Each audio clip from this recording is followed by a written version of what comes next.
Tonight, two teams with playoff hopes clash at Olympic Stadium. The Expos very tough at home and sit 4 games behind in the National League wild card race, while the Cardinals are 3 games back in the Central Division, and they need to get on their usual post-All-Star break roll. The first of 6 on the road is next on Fox Sports Net.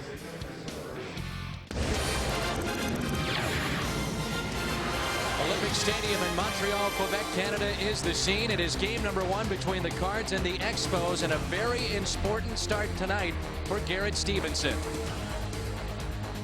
Mostly for the team, and Garrett's just part of the rotation, but yeah, he just had a rough stretch of games where if he pitches good, we don't score. When we do score, he doesn't pitch well. He's made careless mistakes, and he's gotten very frustrated, but I think he's looked himself in the mirror and he knows what he's got to do. It's a tough assignment because this club is red hot as far as swinging the bats. Both clubs, the Cardinals and the Expos, fighting for positioning in the wild card race. Not much of a crowd as you might expect here at Olympic Stadium. Will this be our final visit to Montreal? Only time will tell, but game number 1 starts now. With Al Hrabosky, I'm Dan McLaughlin, and welcome to Cardinals baseball on Fox Sports Net. No doubt about it, Garrett Stephenson, huge start for him personally, and the Cardinals need him to step up with the injury to Morris. Well, they really do. We're trying to find our rotation. He's a part of it right now. He was taken out of the rotation, had to think about that, and his quotes have been a little bit better. But, you know, he beat the Montreal Expos earlier this season when they swept them at home, and we have to have that same type of performance here tonight. Only 4 wins on the season for Garrett Stephenson. 4-0 is the record this month for Liván Hernández. He's been very good. He'll go head-to-head with Garrett. Now, a lot of new faces and old faces return for the St. Louis Cardinals. That is good to see. Miguel Cairo has been activated, and also Wilson Delgado designated for assignment. He did clear waivers. Hopefully he will report to AAA Memphis, but Painter, of course, could miss the remainder of the season. Mike Crudell has been optioned to Memphis, but some help in the bullpen with Josh Pierce and Pedro Borbon Jr., the lefty specialist.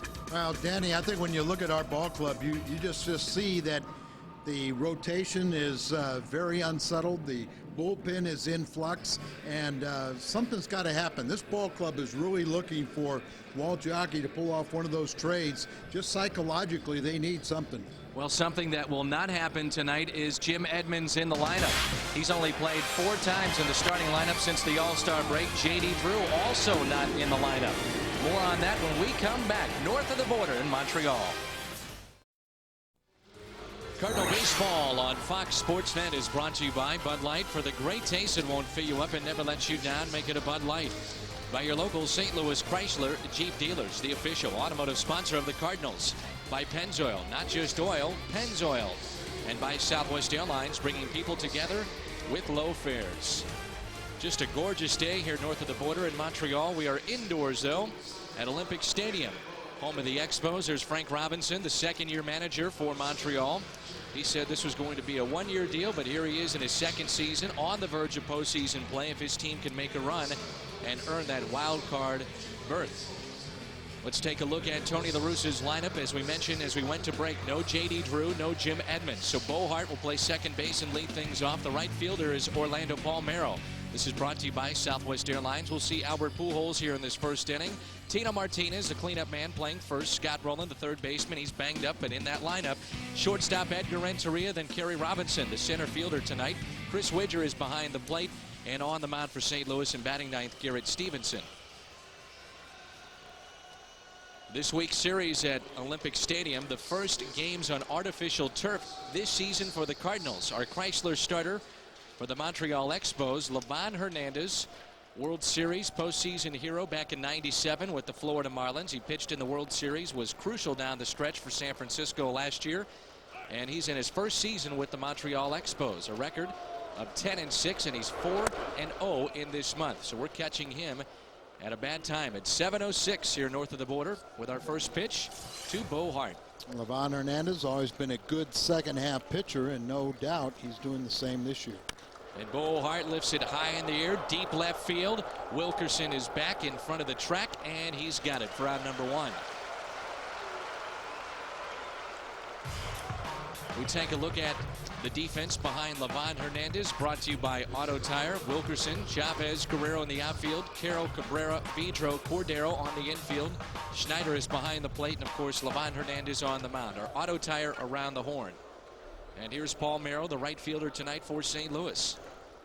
Cardinals still don't know if they're going to see Jim Edmonds at all in this series.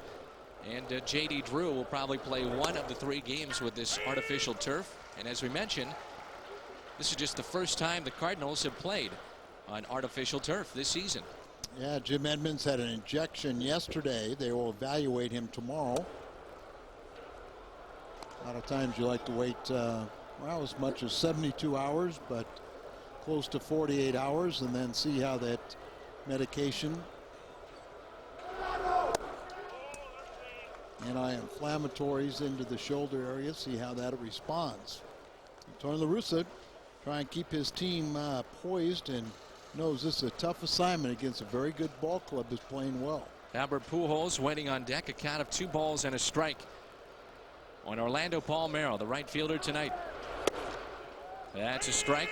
Fastball in there. Ted Barrett is the home plate umpire. C.B. Buckner is at first base. Tim McClellan, the second base umpire, and Tony Randazzo, third base umpire. Count is even. 2 balls and 2 strikes. The next from Hernández.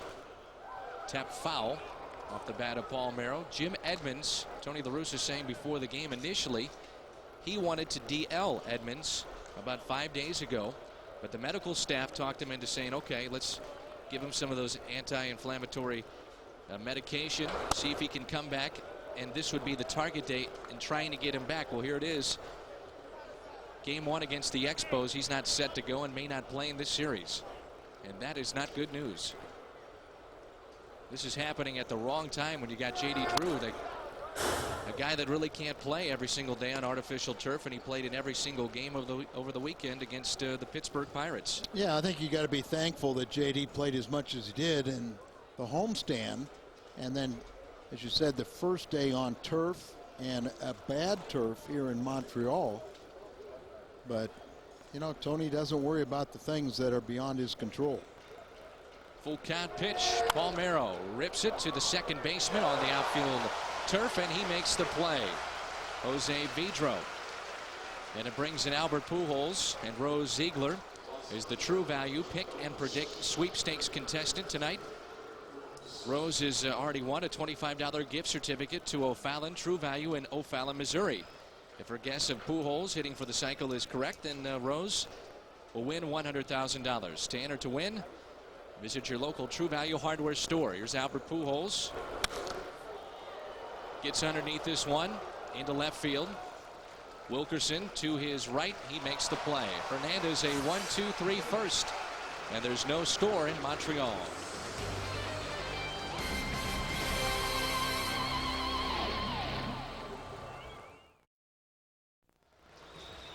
Hall of Famer Frank Robinson, the manager for the Montreal Expos. No scores. We move to the bottom of the first. His lineup brought to you by Southwest Airlines. Chavez, the center fielder, will lead things off, followed by Wilkerson, then Cabrera. Vladimir Guerrero has a little protection behind him with Vidro batting fifth, then Cordero, Schneider, Carroll, and Hernández, the pitcher, and a very good hitting pitcher, batting ninth. Important start tonight for Garrett Stephenson.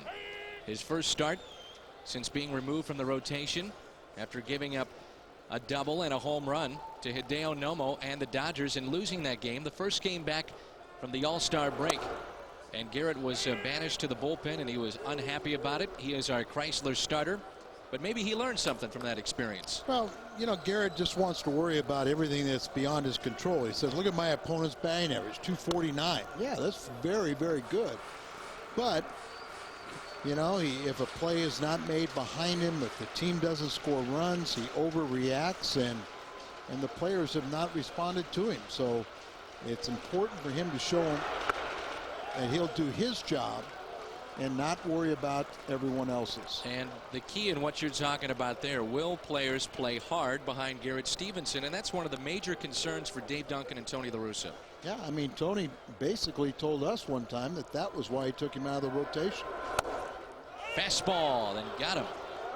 And strikeout number one. Very aggressive in that first at bat against Chavez. And a look at the Cardinals defense behind Garrett Stephenson, with Chris Widger behind the plate. Mike Matheny a little banged up. Pujols, Robinson, Palmeiro in the Auto Tire outfield. Roland Renteria, Hart, Martinez on the infield, and Widger is behind the plate. Well, Widger played up here in Montreal. He knows some of these players. Left fielder Wilkerson looks at a fastball and a strike.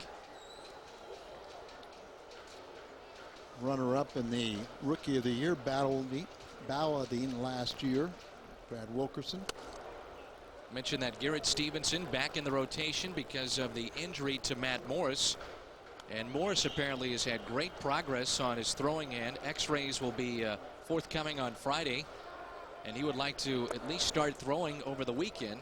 And he predicts that he'll be back before even the initial diagnosis of being out just 3 weeks, 3 to 6, and he hopes to be back sooner than that, which would be great news for the Cardinals rotation. Well, it'd be great news, but Tina will take it himself. 2 up and 2 down. Doctors have a little more experience and know a little bit something about the healing process. But that's the kind of warrior that Matt Morris is. He knows that this team is hurting without him and that they need some help, so he's going to get back as soon as possible. When he initially did the injury, he told me, he said, well, I'm going to do something to keep my arm in shape. And he'll be back when he's back, and we know it won't be one day longer than it has to be. Yep. 2 outs, nobody on. Here's Cabrera, the shortstop. We always talk about Derek Jeter and Garcia Parra, A-Rod in the American League, but you look at Edgar Renteria, Rafael Furcal, Alex Gonzalez, and this guy, very unheralded, Orlando Cabrera. He ranks either first or second in nearly every major offensive category among National League shortstops. He's a good one. Talk about Renteria being the absolute best, and this is a fellow countryman. Orlando is from Colombia also, and he's not quite as good as Renteria, but he's a very good player. Hustling out of the box, Pujols gets it back in quickly from left field. And a 2-out base hit. He is one of our Bank of America higher standards, 1 of 3 on the night. Cabrera, National League shortstop rankings, and there's what we're talking about. Home runs, hits, RBIs, and runs, and now with 128 hits, second most among shortstops in the National League. Hits and runs, he's second to Renteria. Renteria has the highest batting average, but he's very good. Vladimir Guerrero, be careful. And the first pitch is popped up. Bo Hart will put it away. And a good start for Garrett Stephenson. No score as we move to the second.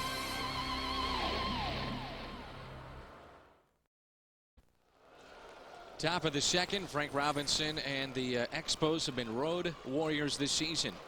First 50 games, you see their record 32 and 18. Next 50, 18 and 32. This is our Ford Key matchup. And those numbers, as we saw the second half, the bottom portion of your graphic, a lot of that in part because of all the travel that they did. The fact that they had to go to Puerto Rico, then fly to Seattle, stay on the West Coast, come back east, then go back out west.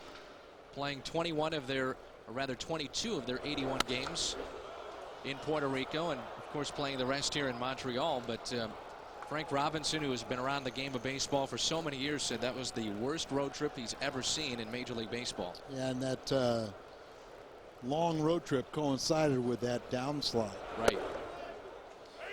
My understanding that Gene Orza, the number 2 man from the Players Association, will be here tomorrow and poll the players as to their thoughts on next season. And many people feel that they will not allow the Expos to split their home games. And you can understand that. Sure. With what these players had to go through. And if you're looking at Puerto Rico as being the permanent home, as Martinez strikes out, consider this. They average 11,000 at this ballpark, but they only average 14.2 in Puerto Rico. And Al, on some of their games, they're not even selling those out. So what's to say that next year you go there and make it a permanent place and you say, okay, we're going to sell all these games out? That's not the case. No, and they made them so expensive that if you had that many more, I think you would even run the risk of having fewer games. Exactly. Here's Scott Rowland batting .284 on the season. Playing with a sore wrist, sore back, sore neck, and he's playing on One of the worst surfaces in the game of baseball, but yet he's a gamer and he's in this lineup. He doesn't even think about coming out.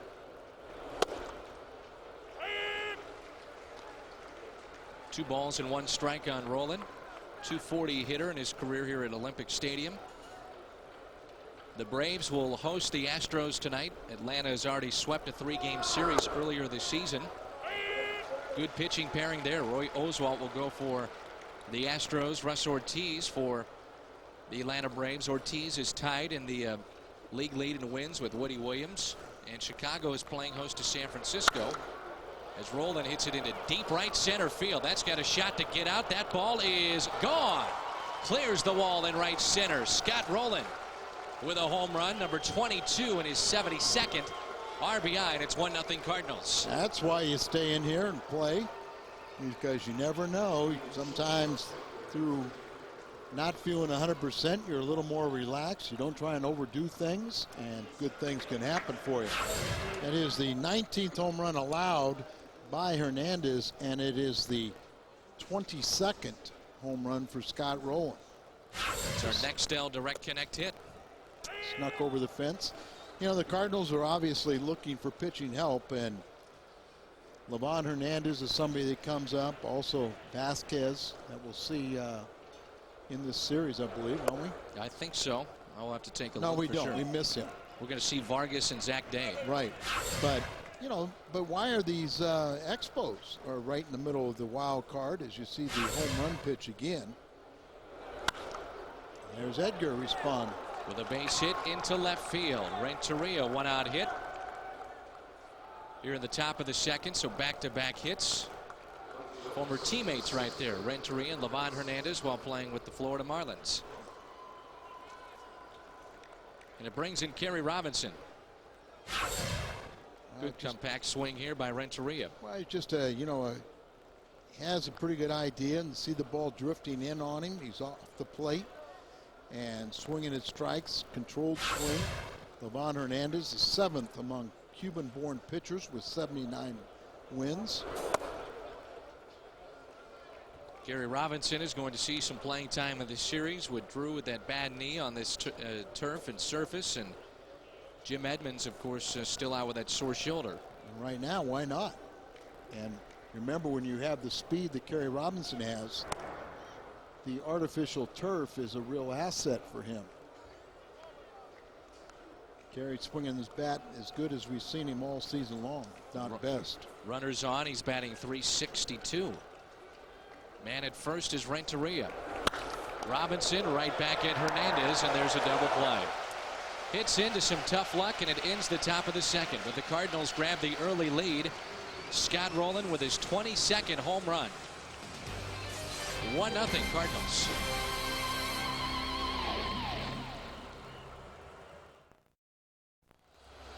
On Saturday, August 23rd, the Cardinals play the Phillies. It's Midwest Dairy Scott Rolen Growth Poster Day.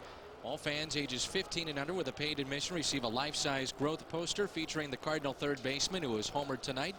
Again, Saturday, August 23rd, the Cards and the Phillies, 421-2400. Or log on to stlcardinals.com for ticket information. Cardinals with a lead of 1-0, Rolen the home run. So we play here in the bottom of the second. Jose Vidro to lead things off, and Will Cordero and Brian Schneider. Hanging breaking ball into left center field. Pujols is there, Robinson is there, and Albert takes it for the first out. Coming off the bat of that left-hander, is going to slice back towards Albert. Kerry was flying over there. Flying over this way, but Albert kind of glides right to it and makes the play. You know, Al, George Kissel always used to say the way that the Cardinals teach center fielders is to say, I have it, I got it. And when I have it, or I got it, that center fielder, he's your general out there. And you just peel off and get out of the way. And you could see Robinson calling for it, but then Pujols took it over, and Kerry seemed to be a little late getting there. Well, as this is hit to short, the Gold Glover will put it away for the second out. there is a better way of doing it, and a more efficient way is that the center fielder is the only one that speaks. Correct. And that way there's no miscommunication. And all you do is so your flanks, left and right, know that you go after every ball until you're called off. And that way there shouldn't be any miscommunication. With 2 outs, the hitter is Brian Schneider. In the case of the play we saw, Kerry was calling for it, and Albert made the catch.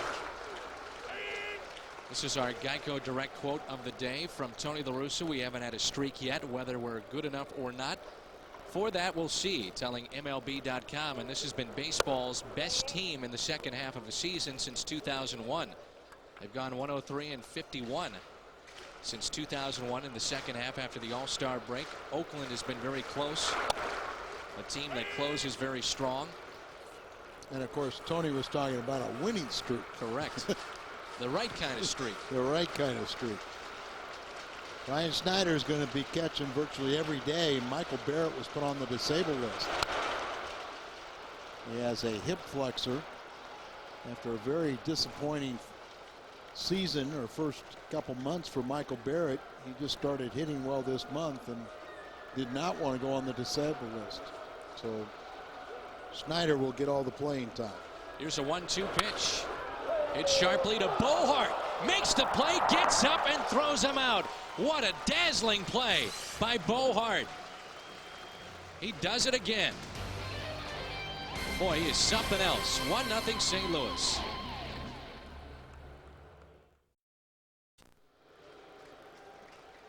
It is 1-0 Cardinals, top of the third, and welcome back to Montreal. I'll tell you what, I think anybody that watched the Cardinals lose Fernando Vina thought, okay, they're going to lose something defensively big time at second base, but Bohart has been exceptional. And I mean exceptional in his defensive play. He's been great, and he makes another dazzling play to end the second inning. Well, and you just, as you look at our needs now, and Fernando with that an option next year, you just wonder if the Cardinals can afford, with their pitching needs, to bring back Fernando. And you're going to have some of those low-cost players to get the pitchers you need. This is tap left side to the third baseman Jamie Carroll. Long throw, and Widger, the former Expo, is put away for out number 1. As we start playing here in the third inning, Scott Rowland, solo home run, the difference thus far. And it brings in Garrett Stephenson to be followed by the top of the order and Bohart. And Stephenson batting .206 on the season and quietly off to a very good start in this ball game. He's pitching aggressive, and he's been ahead in the count on just about everybody. Well, he's doing what Tony had hoped by taking him out, maybe looking in the mirror a little bit. He lines this one to the shortstop, Cabrera. 2 up and 2 down.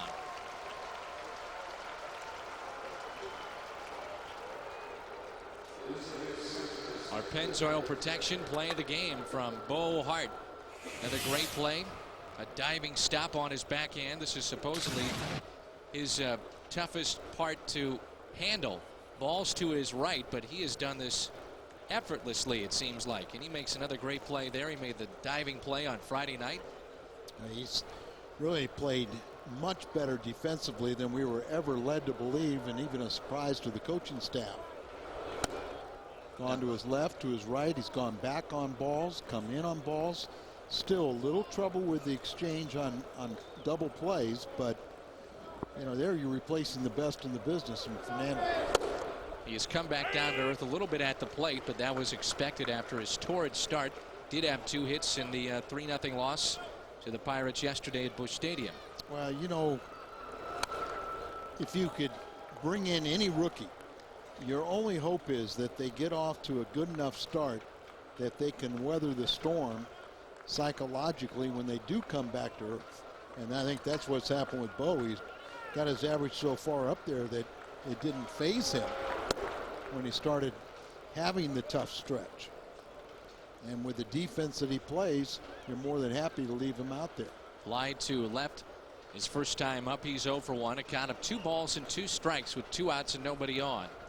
And the Cardinals half of the third. Spoils a good pitch there. Orlando Palmeiro is on deck. The Cardinals begin play tonight at 54-51 And on the road, they are 6 games below the 500 mark. They start 3 games out in the Central, 3.5 games out. Have to start talking about the wild card Yeah, race. you know what? We have gotten away from that, and you know the Expos think they're very much in it. They're a half game behind the Cardinals in the wild card. This is into right center. Vladimir Guerrero is there. And we move to the bottom of the 3rd. Jamie Carroll, Liván Hernández, and then the top of the order coming up for Montreal. This portion of Cardinal baseball on Fox Sports Net is brought to you by Subway. Try one of Subway's chicken international subs on new gourmet bread. Subway, eat fresh. And by Jim Trineri Chevrolet, where you can count on extraordinary Trineri discounts. The beautiful city of Montreal. We are north of the border. Our lone visit to face the Expos this season.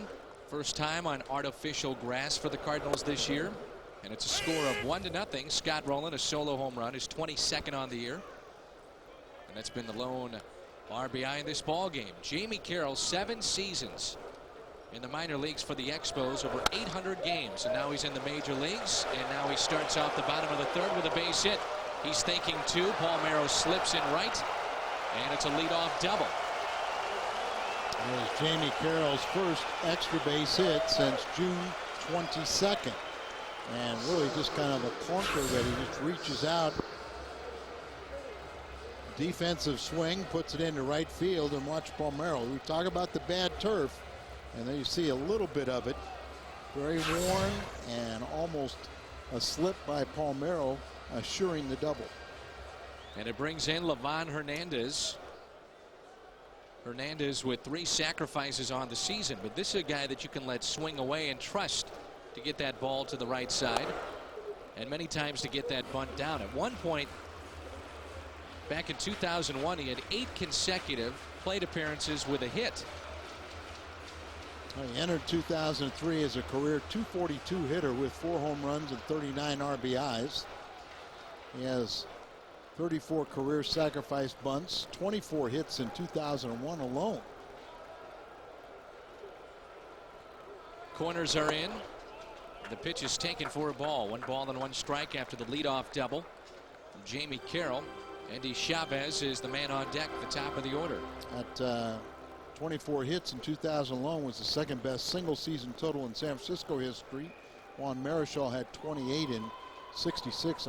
Was that the year that he got Roseboro too? Good bunt here. Widger only played at first with Bohart covering at first. And Jamie Carroll moving up from 2nd to 3rd base, so just 1 out and a sacrifice, the 4th on the season for Liván Hernández.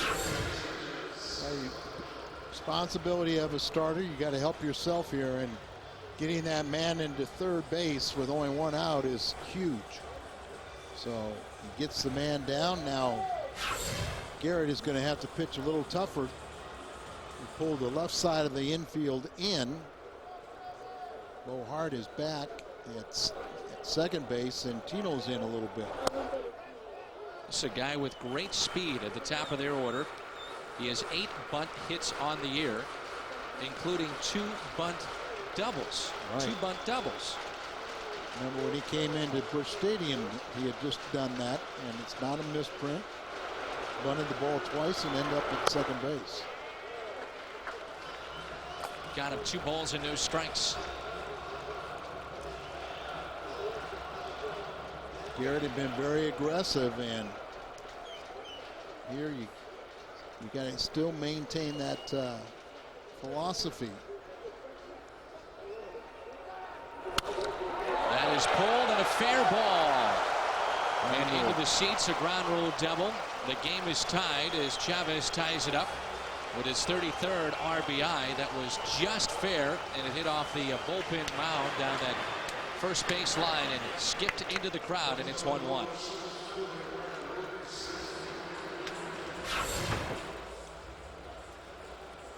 Lifts that leg up, breaking ball down and in. He drops a bat head.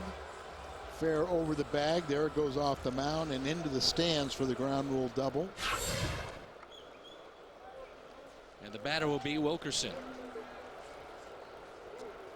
He's hit safely in 8 of his last 10. Grounded to Tino Martinez his first time up. A fastball is there for a strike. Very good defensive player is Wilkerson.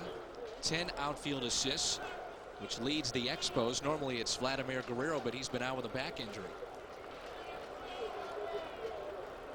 Good speed at second. And Chavez. Don't mind to see that pitch up and in. Well, Garrett pitches in as good as anybody we have on our staff. It's just at times after pitching in, he'll leave a ball up out over the middle of the plate. And you can't do that. He doesn't have that type of stuff to survive that at all. The 1-1 pitch catches the outside corner. You know, Garrett has lost 5 straight decisions. Back in the rotation after a couple of relief outings, and I told him I think I have a pretty good relationship with him, and I told him after the first one, I said I was very disappointed, but I also told him after his second relief appearance I was happy for him. This is lined into left field. Pujols is there. There's 2 outs. It's Tony La Russa really sending Garrett Stephenson a message.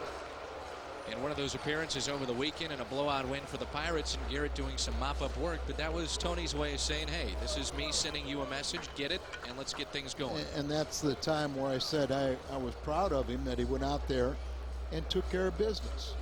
Didn't read anything into it, didn't overanalyze it, just go out there and do your job. Don't worry about anybody else's. Prior to that, had been in a appearance out of the bullpen against San Diego as Cabrera nubs this one to the first baseman Martinez. And the Expos strand a man, but they have tied it up with an RBI double by Chavez. 1-1 as we move to the 4th.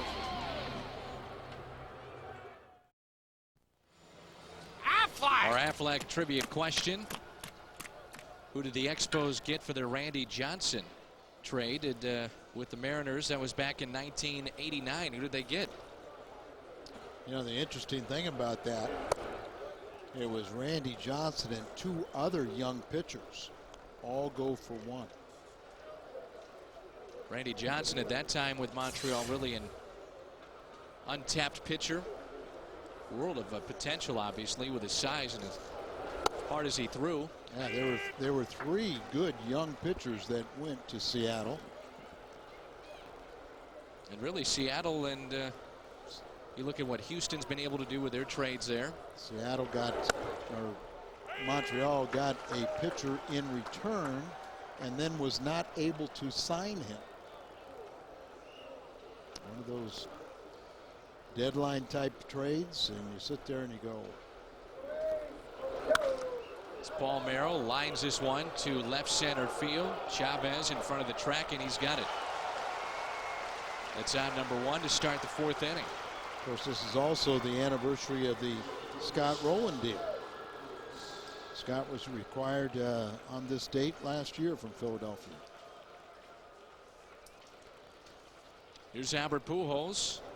There's Scott Rowland a few years ago.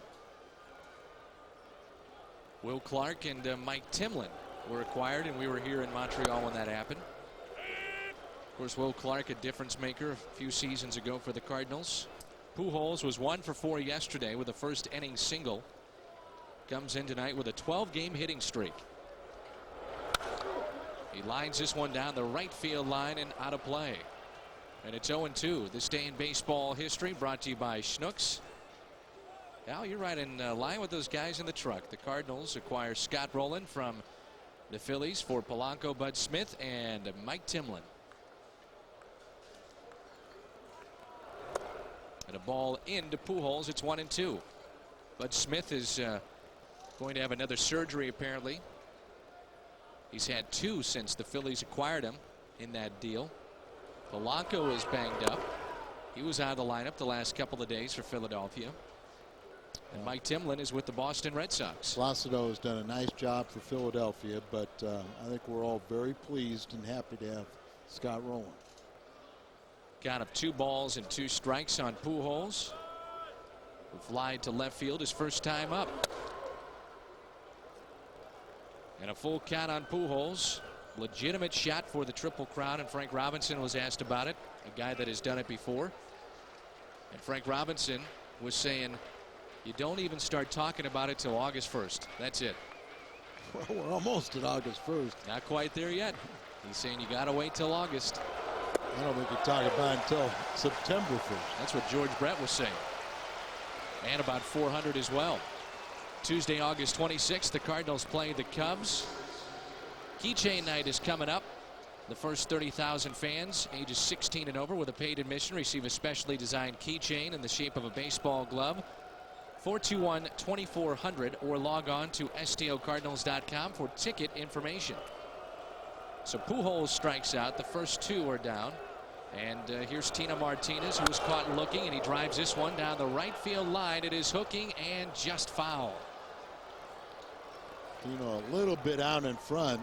His first at bat, he pulled the ball, foul. And then he was caught looking, but boy, he's just dropping that bat head with regularity. He's hit .324 with 33 RBIs since, May 21st. 287, 10 home runs, 46 RBIs. 2 balls and a strike on Martinez with Scott rolling on deck.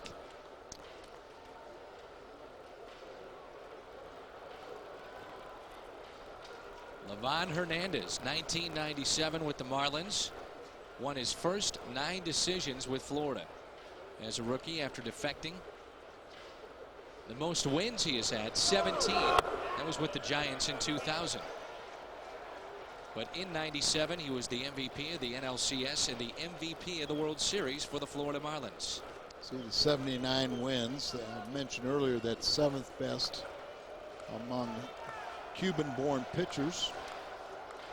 Luis Tiant leads that list with 229. 3-1 the count on Tino Martinez. That's what he will do right there. Is Martinez out ahead on that pitch and strikes out. He can change speeds with the best of them. 1-1. Aflac trivia question tonight. Who did the Expos get for Randy Johnson in their trade with the Mariners back in 1989? They did pick up a left-hander in that deal. Mark Langston was part of the deal, and Langston was here in Montreal. Guerrero squibs it to first base, fair ball, and he is 0 for 2. 1 pitch and 1 out to start the bottom of the 4th, and Vladimir Guerrero 0 for 2 on the night. It's a 1-1 ball game. Well, that's great when you get Vladdy, and he's been swinging the bat very well since coming off the disabled list. He missed 39 games with a bulging disc. Vidro, who's 0 for 1 here, he's been nursing a bad knee. Missed a couple of games this past week, did Vidro, including one against Atlanta over the weekend. Vladimir Guerrero had 2 home runs in the game for Montreal yesterday. One of those over 500 feet, the 4th longest home run in this ballpark, and the longest is by Willie Stargell, 535 feet. He did it back in 1978. And they've got it marked with a yellow seat, right? In the blue seats, there's one yellow seat there, showing where that home run ball hit. And this one is popped up on 0-2, and it's into the seats, and there it is right there. Now, there is Willie Stargell, isn't it? That's Stargell's home run right there. Yeah, that's Stargell's home run. As Strawberry and Stargell have hit legendary home runs here, but Vladdy's was the longest to left field. Chance here for Roland. 2 outs. This was Vladimir Guerrero in the ball game yesterday, as he hit 2 in this game, and this is off of Mike Hampton, the 4th longest home run in the history of this stadium. Wow. Went off the facade there of the second deck, and the longest ever hit to left field. They measured that one at 502. And he was hitting .435 with 3 home runs, 7 RBIs in the 7 games back since being activated after missing the 39 games with a bulging disc in his back. He is the all-time home run leader at the Big O with 118 home runs. Cordero pulls it to Scott Rowland, and the Gold Glover puts him away. Cordero is 0 for 2. We head to the 5th. Scott Rowland will lead things off. When we come back, it's 1-1. Top of the 5th, and it's 1-1. Scott Rowland with a solo home run for St. Louis. This fall, the NFL returns to Fox as Bill Parcells comes to Dallas to return the Cowboys to glory. Michael Vick, Donovan McNabb. They will battle for the title of best QB in the league.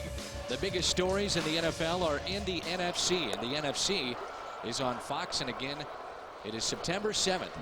The NFL on Fox.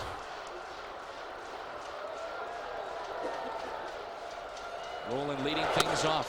1 ball and 1 strike. This is home run number 22 off the bat of Scott Rowland with 1 out back in the 2nd inning. 4th home run since the All-Star break. Good rip there by Scotty. Liván Hernández defected from the Cuban national team. They were training in Mexico. That was back in 1995, and then he was in the major leagues in 97.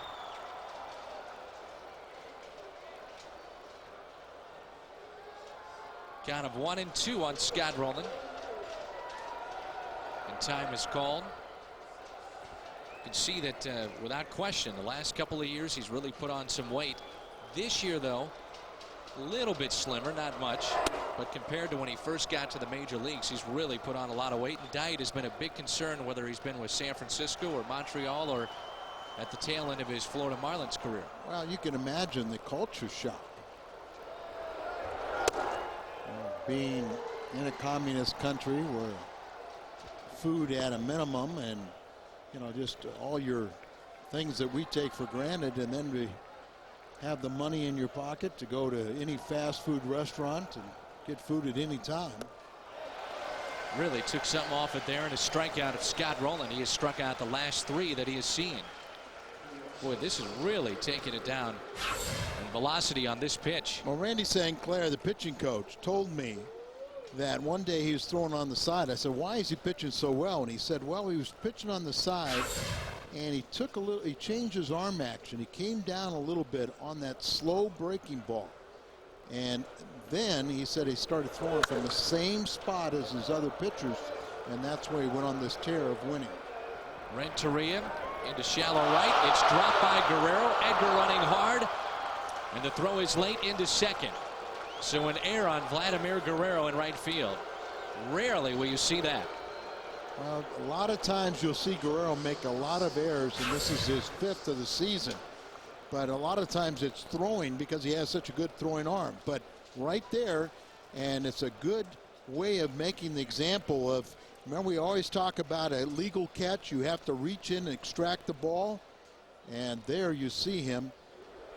He doesn't close it, doesn't reach in. Edgar kind of watching it. He's got the ball in front of him. And then he turns it on here and gets in there safe. He's got such a good throwing arm. You got to be careful. And Guerrero using 2 hands there, and it still popped out of the glove. So he just boxed it out there in right field, and it's a error. And here's Kerry Robinson. Takes a strike. Kerry's first time up, lined into a double play. Hit the ball hard right back at the pitcher Hernández. And Edgar Renteria was caught in no man's land. He was the runner at first. And you've got to capitalize when you're given a gift like this. Robinson laces it to the opposite field, and the catch is made by Wilkerson. And a strong throw into second base. Nice play. And there's 2 outs. Wilkerson has 10 assists this year and 23 over his brief major league career. Last year and again this year, and he came up, spun, threw the ball back, but Edgar was paying attention. Halfway, and they sees the catch and then scrambles back ahead of the throw. Kerry Robinson has hit the ball hard twice. Yes, he has, with nothing to show for it. Keep on hitting like that, Kerry, and something good will happen. 2 outs. Here's Widger with Edgar the runner at second base. Cardinals and the Expos tied at 1 apiece.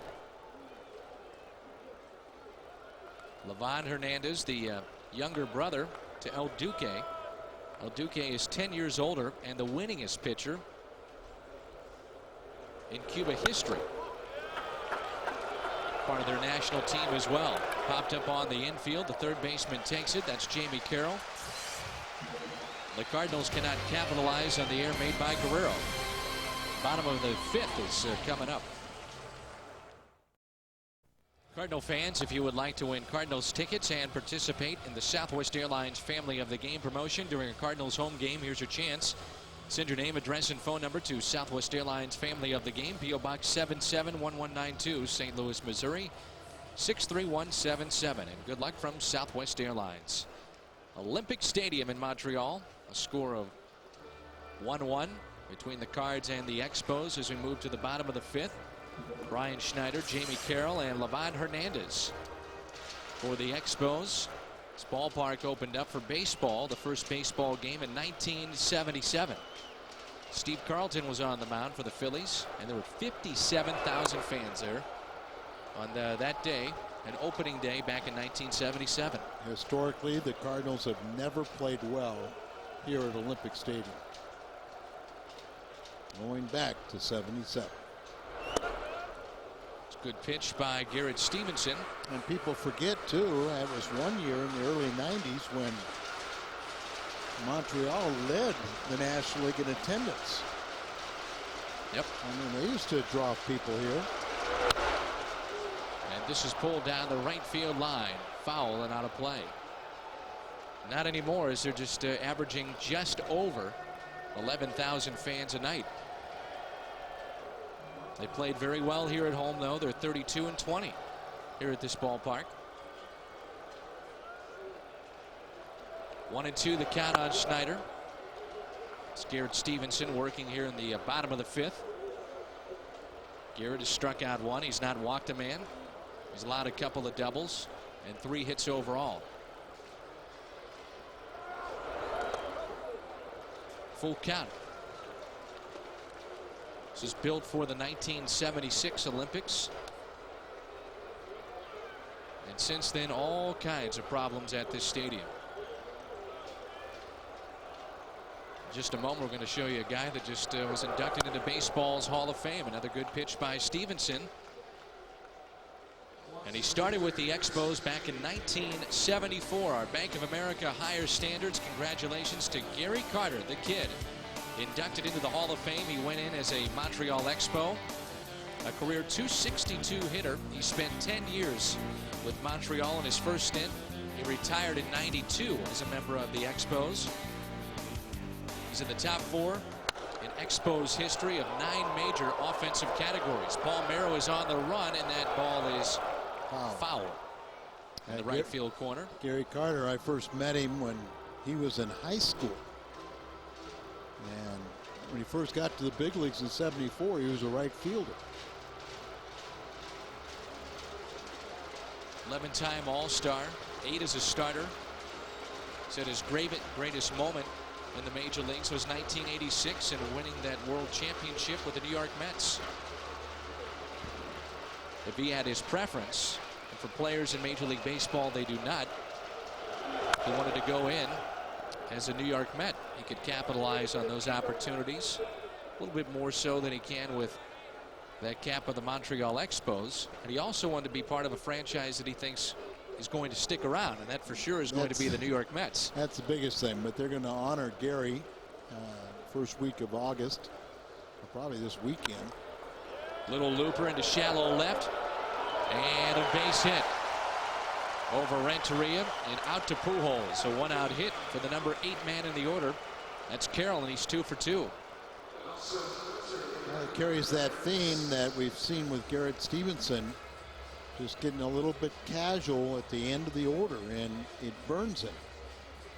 There's a double by Carroll, his first extra base hit since June, that came around to score after the sacrifice by Liván on a double by Chavez. But anybody standing there in the batter's box, you got to have respect for. Here's Liván Hernández. Has a sacrifice on the night. He shows bunt. 1 out. Keep an eye on Carroll with decent speed over there at first base.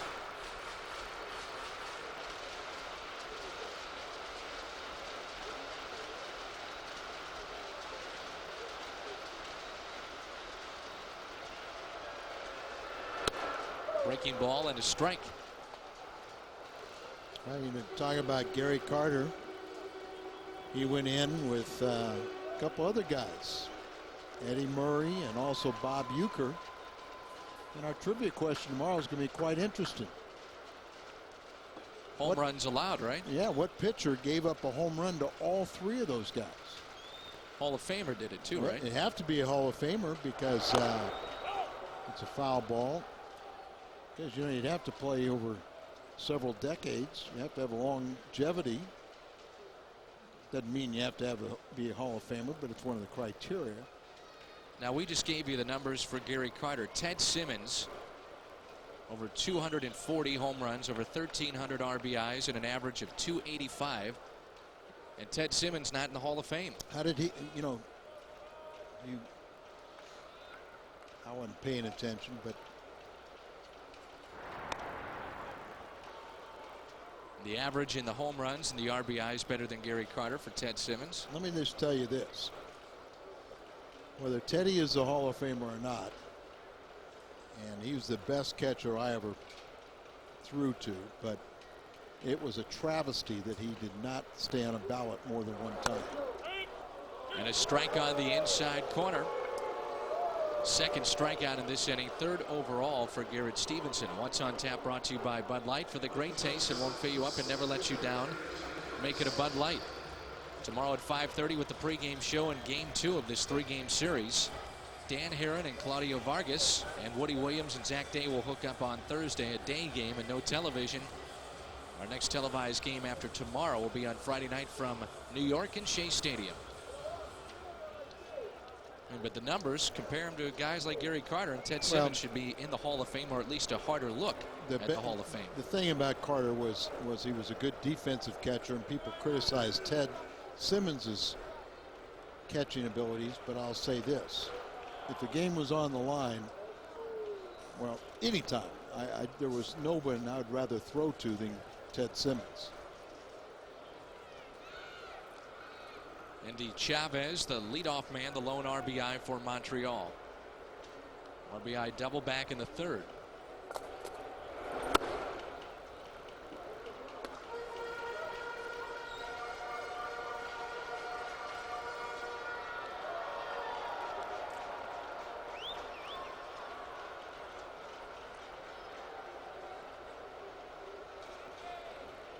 We'll take some emails tonight at foxsports.com, the keyword Cardinals booth.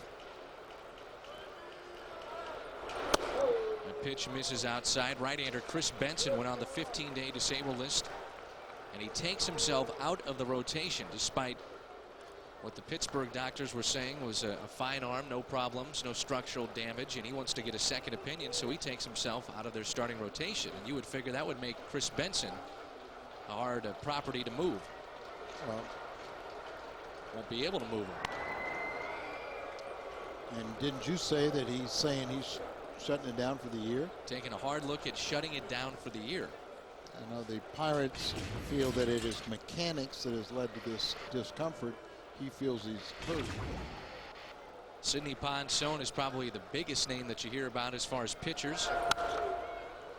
Baltimore is trying to sign him to a long-term contract. Boston, Minnesota, the White Sox, Atlanta, the Cardinals, Houston, all those teams have been named in the sweepstakes for Ponson. He was offered a 3-year extension at around $6 to $7 million a year, and that wasn't good enough.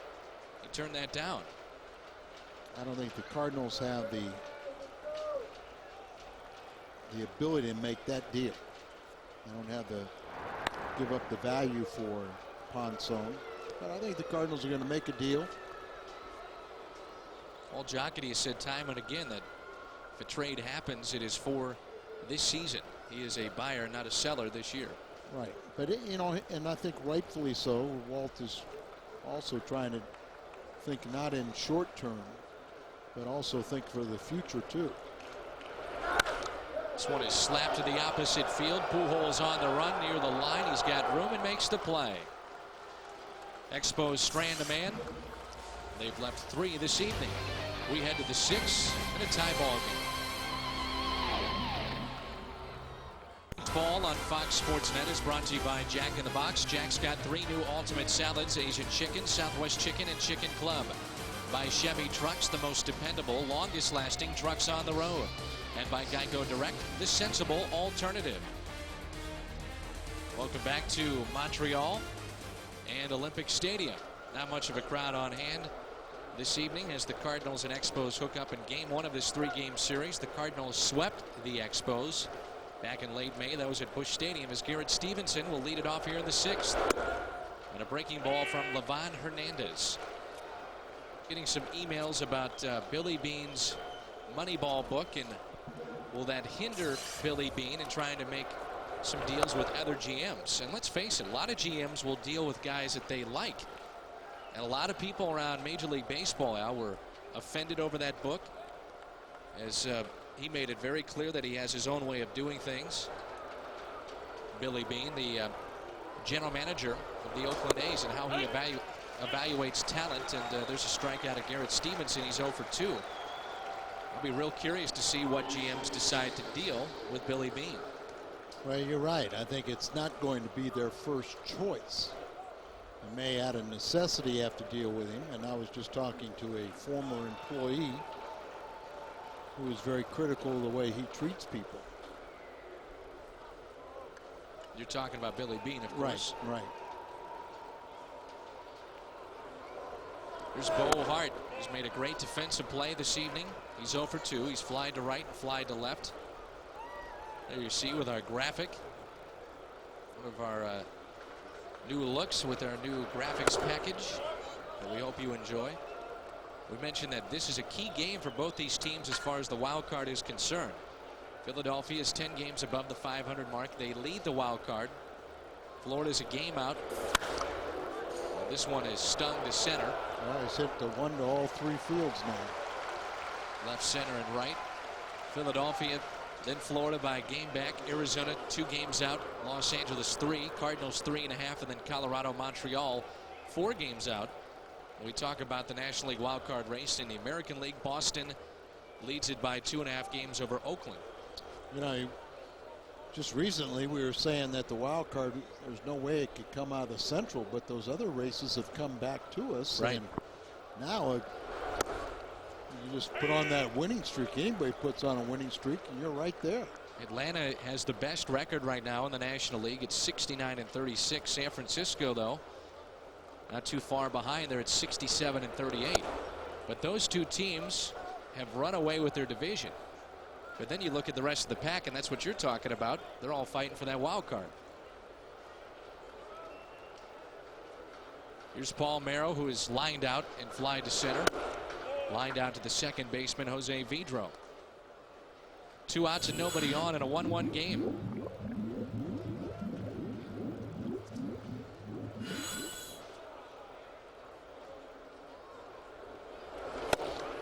Fastball, he blew it by him. 2-2. Well, Liván's pitching very well. Changing speeds. In and out, up and down.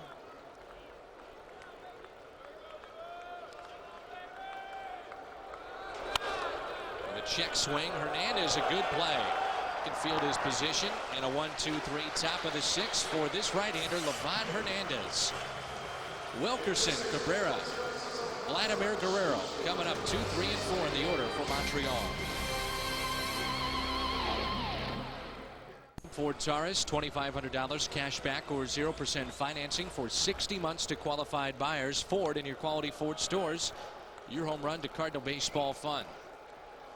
Cards and Expos tied at a run apiece, and a fastball is in there to Brad Wilkerson. Let's give Garrett Stephenson this far some credit. He's pitched very well. He's allowed just 4 hits, a couple of doubles, and a 1-1 game. Yeah, and it's times like this when Garrett and even Brett Tomko, some of their best pitched games, they were not rewarded for. We apologize to our viewers. Normally you see the radar gun in our Fox box, but we're told for sure to be working tomorrow. So if you're wondering about that, tune in tomorrow, 6 o'clock, 5:30 pregame show. You will not see the radar gun, Al, but you'll see the pregame show. But 6 o'clock you will see the gun. The award-winning pregame show? The award-winning Cardinals tonight. 3-1 the count. on Brad Wilkerson, the number 2 man in the lineup for Frank Robinson's Montreal Expos. Mr. and Mrs. Don Stewart say they never, ever miss the pregame show, the award-winning pregame show in Ash Grove, Missouri. I want to say hi to everybody back home. You know where Ash Grove is? No. Why don't you explain it to me? 20 miles west of Springfield, Missouri. Did you know where Ash Grove is without looking at that note? No. I didn't think so.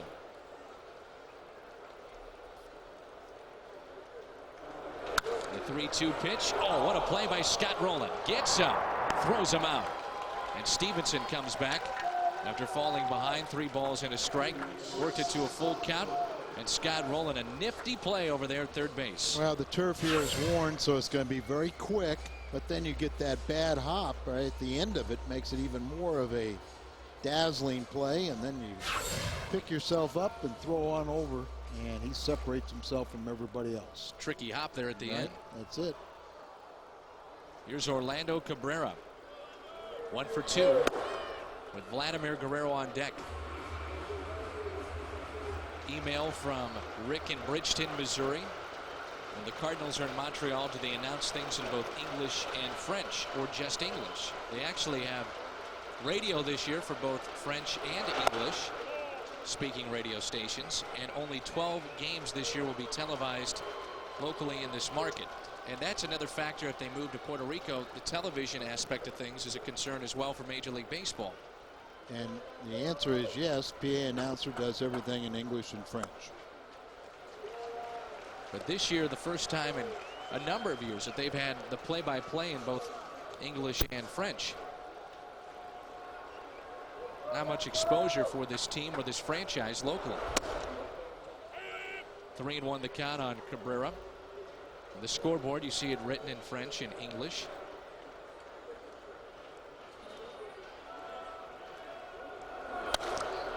Off the end of the bat, but well hit. Pujols in front of the track, and he's got it for the second out. Le voltigeur de droite, right fielder Vladimir Guerrero.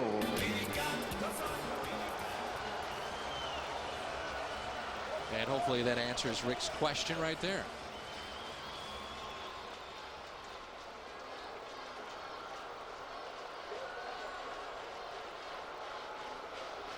Vladimir Guerrero, one of those guys that will not be traded. There's a list that Omar Minaya made of guys they will not trade. Vladimir Guerrero was on it. Cabrera was on it. The shortstop Vidro was on it. And Vasquez. And Vasquez as well.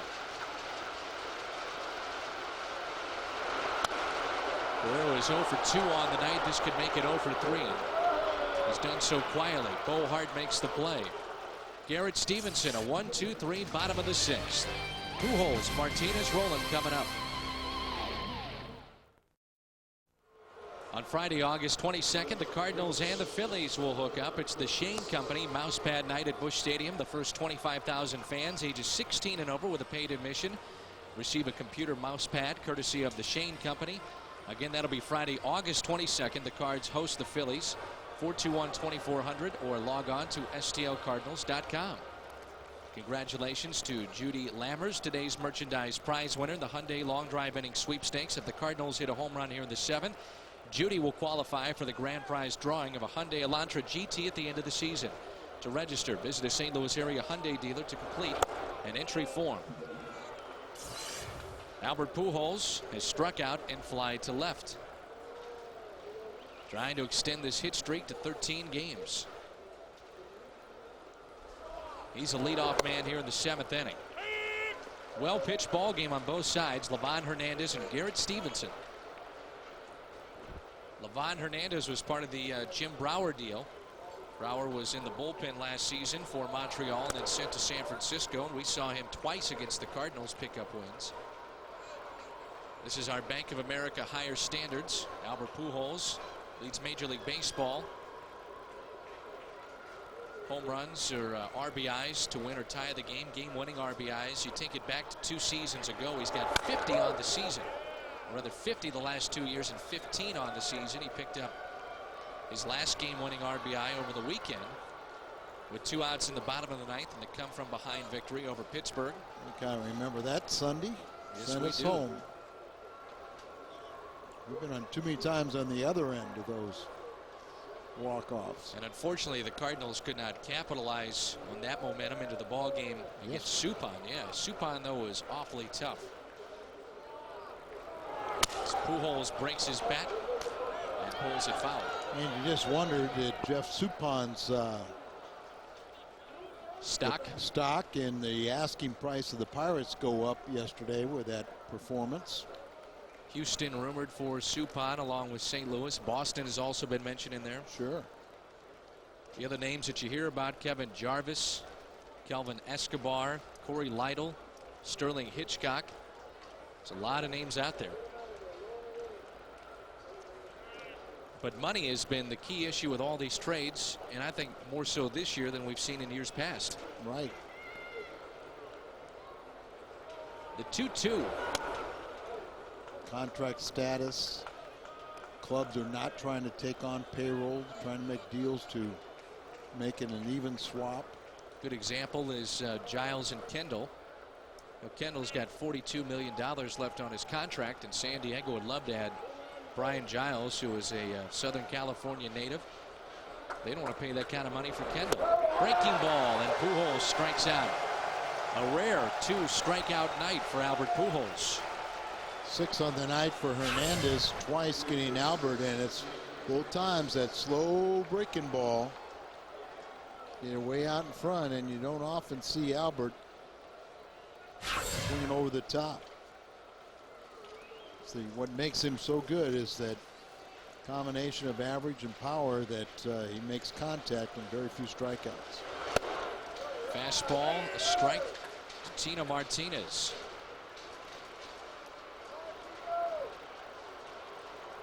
With his strikeouts tonight, he has 39 strikeouts on the year, Albert Pujols. Shortstop Cabrera, 2 down. Tino Martinez is 0 for 3.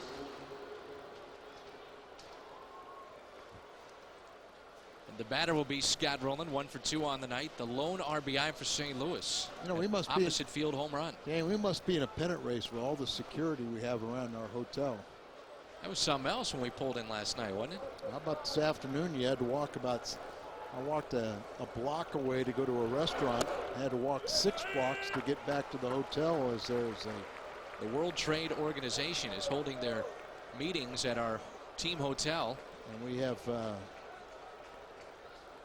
riot control police and almost military personnel blocking off every direction but one to get back to the hotel. The Atlanta Braves trying to leave the hotel yesterday were a half hour late. They had arrests of 200 people surrounding the hotel here in Montreal. The 0-2 pitch to Scott Rowland. And that is a fair ball. That'll get into the corner. And Rowland is digging for 2. Vladimir Guerrero will get it back in, and it's a 2-out hit for Scott Rowland. You have to go back a ways for the Cardinals. Their last base hit was by Edgar Renteria all the way in the 2nd inning. You know, the Atlanta Braves fans are a lot rowdier than the Cardinal fans. But home run to right, and look at this piece of hitting. Late swing, but I mean, it was a swing geared for the right side and just inside the bag. Will Cordero, the first baseman, playing off the line, goes into the right field corner. So a 2-out hit brings up Renteria, who has 32 out RBIs. Edgar Renteria, 44 multi-hit games, one shy of Pujols' 45, which is best in the National League. And Edgar has a base hit this evening. He's 1 for 2. He's also reached on an error by Vladimir Guerrero. 4th in the National League with his .335 average tonight. 3rd in National League in hits, and they're going to intentionally pass him. And the way that Robinson has swung the bat, watch out. Kerry is 0 for 2, and the conventional move is to do this when you've got Kerry Robinson on deck, a guy that's batting under 250. But look at what he's done. That was a quick pickoff move to try to catch Rowland, but look at what Kerry Robinson has done the last 7 to 10 days. He's hit the ball much better, and here tonight 0 for 2. He's lined into a double play. Back to the pitcher Hernández. Took a good play by him. And then lined out, took a good play by Wilkerson, the left fielder, to get him. So Kerry Robinson would be put on the spot with 2 outs and a chance to take the lead here in the 7th. Well, but you just, you know, you respect what Renteria has done. So the strategy makes perfect sense, but it's all comes about by the execution of the players. Frank Robinson, aware of how Renteria is hitting the clutch. Kerry only has 7 RBIs on the year, so you just take your shot. But remember, Kerry's speed puts a lot of pressure on the defense also. So Robinson 0 for 2. Runner at second is Scott Rowland. He represents the go-ahead run. Renteria at first. First pitch is a ball. Widger is on deck. That is the first walk this evening by Hernández, an intentional pass. See if Robinson can make him pay. The 1-0 pitch. 2-0. Putting that ball down. If Kerry would have hit down or chopped down on a ball, there's no way they'd get him. And now Randy St. Clair, the pitching coach, come out to talk to Liván. Now we're talking about that list that Omar Minaya had made, and Frank Robinson said he was really disappointed to not see Hernández's name on that list. Liván Hernández was not on that list of guys that they will not trade.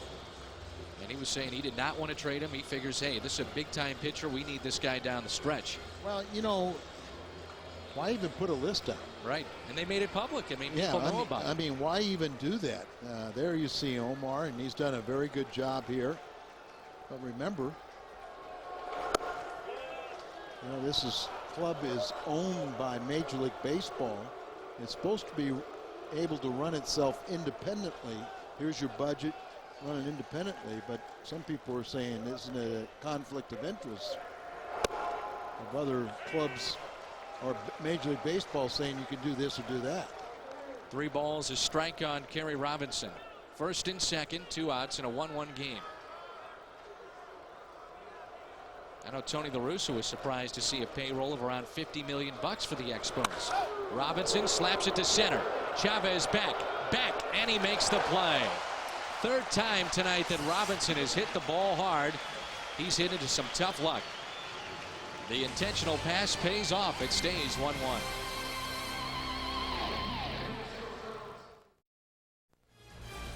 This portion of Cardinal baseball on Fox Sports Net brought to you by Southwest Airlines, bringing people together with lower fares.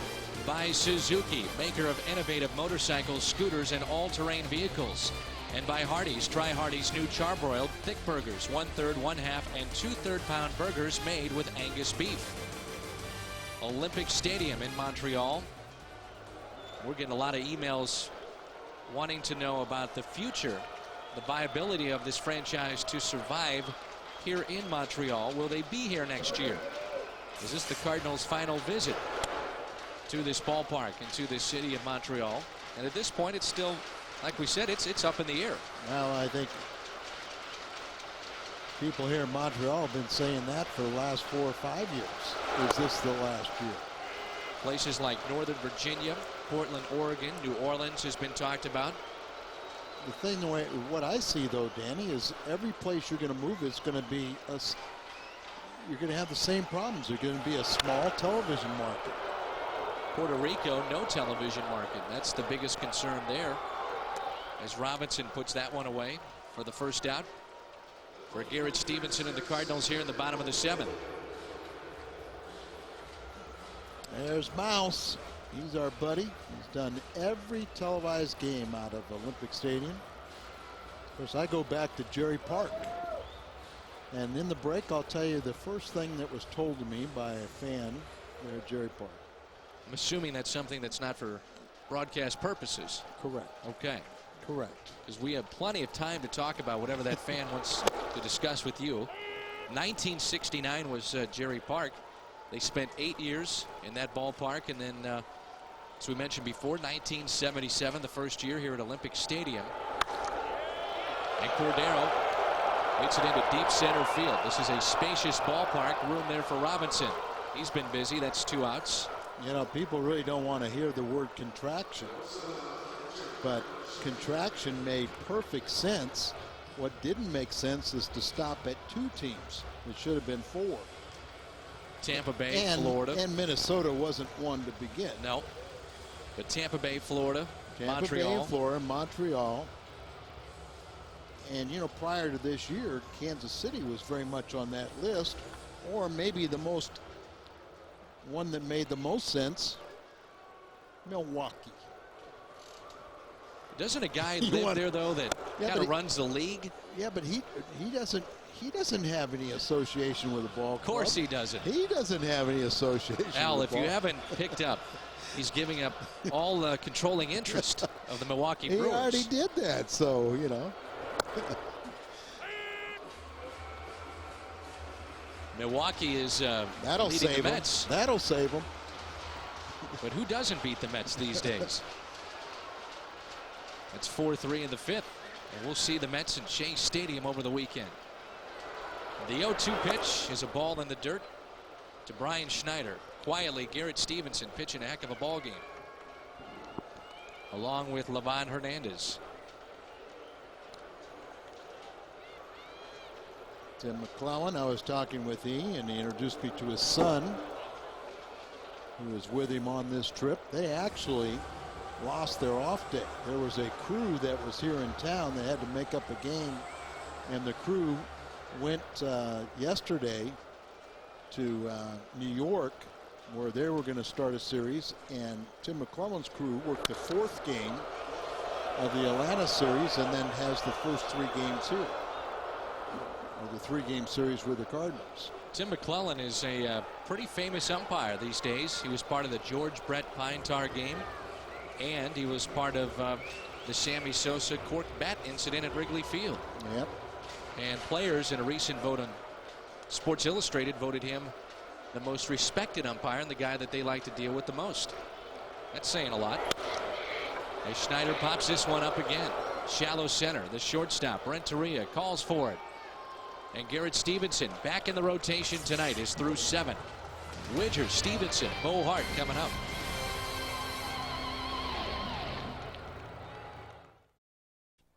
Welcome back to Montreal. We have a 1-1 game here. You see the crew chief, the taller gentleman there, the Tim McClellan second base umpire, and young Tony Randazza, the third base umpire. In that last play, Tim McClellan was backing up.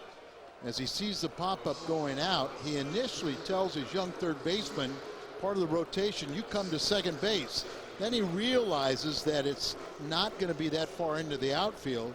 So telling the third base umpire, go back to third. I've still got command of the play at second base if there's a drop ball, and also if there's the pop-up is caught near the infield, which it was. Well, the pinch hitter is J.D. Drew.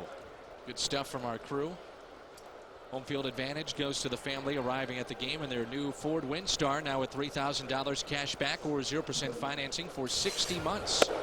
Ford and your quality Ford stores, your home run to Cardinal baseball fun. J.D. Drew pinch hitting for Chris Widger. Then on deck it's Garrett Stephenson followed by Bo Hart. And Tony La Russa said he had not seen the pitching pairings for the weekend series against the Mets. And because of that, if matchups did not favor J.D. Drew in that series, he could play tomorrow and then try to bring him back on Thursday, a day game, and play 2 of the 3. And Drew reaches out. Hits it into deep right field, but plenty of room for Vladimir Guerrero. So that's just a wait and see at this point for J.D. Drew. Coming up after the game on the Midwest Sports Report, it's better late than never for a first-round pick out of Rams camp. Big lineman. Also tonight we'll catch up with former Ram Dre Bly. Find out why he signed with the NFL's worst team. That's all coming up after the game on the Midwest Sports Report. Plus a complete post-game wrap-up here from Montreal as Garrett Stephenson will hit for himself here in the 8th with 1 out in a tie ball game. Pitch counts for both these guys have been pretty low. Yeah, give Garrett a lot of credit. He's out here pitching a whale of a ball game, but this is just an old-fashioned pitching duel. And typically, when he does pitch well, he doesn't get any run support. Lowest run support amongst the starters.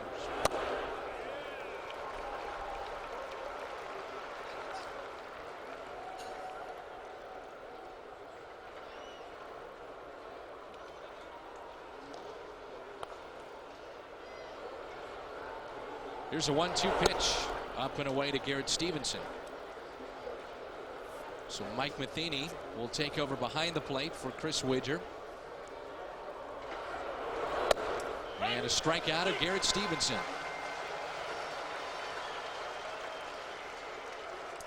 Seven strikeouts. That's a future Hall of Famer right there, and Tony La Russa, Hall of Fame manager and a Hall of Fame player, inducted back in 1982. And baseball's first black manager, 1975 with Cleveland, Frank Robinson. These guys have seen an awful lot of baseball in their years. And it's back to the top of the order, and Bo Hart. And watching a very well played game, well pitched ball game this evening. Bo is flied to left, lined out to center, and flied out to right. He's 0 for 3. Certainly in the Houston-Atlanta game, only the 4th inning. Hits it on the button, and Cabrera has got it. Garrett Stephenson back to work for Tony La Russa and the Cardinals. Bottom of the 8th coming up.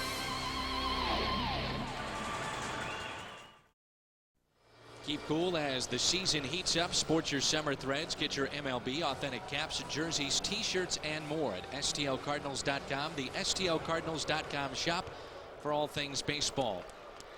Mike Matheny will take over behind the plate for Chris Widger, as J.D. Drew was a pinch hitter for him.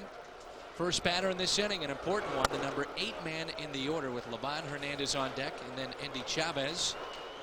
Jamie Carroll is 2 for 2 with a run scored. He's doubled and singled against Garrett Stephenson, who's allowed just 4 hits. Liván Hernández has allowed just 3 hits. A count of 1 ball and 1 strike. Mike Matheny is such a student of the game and watches intently. You know, you might be reluctant to take out a catcher who's working so well with your pitcher. But with Mike, you know, he keeps an eye on things and knows what's working. And it is popped up. Key out. The first man with the pitcher on deck. And Bo Hart puts it away for out number 1. Boy, give Garrett Stephenson a lot of credit. Back in the rotation, he was unsure as to whether or not he would be back in this rotation. The injury to Matt Morris and Dave Duncan and Tony La Russa, out of necessity, have to turn to Garrett Stephenson. He is back in the starting 5 and proving he belongs in that starting rotation this evening. Well, I think that's it, Danny. As we all know, that Garrett is not the most gifted pitcher. How about that play from Scott Rowland? Takes his time, gets back up, and saves a double off the bat of Liván Hernández. There's the most gifted third baseman. But Garrett, not the most gifted pitcher, but he has the ability to pitch a very good game. There, you see, utilize the defense behind you. He's not going to strike out a lot of people, but he's got to keep hitters off balance. Utilize the good defense he has behind him. Can't walk people, can't give up home runs, and he can win.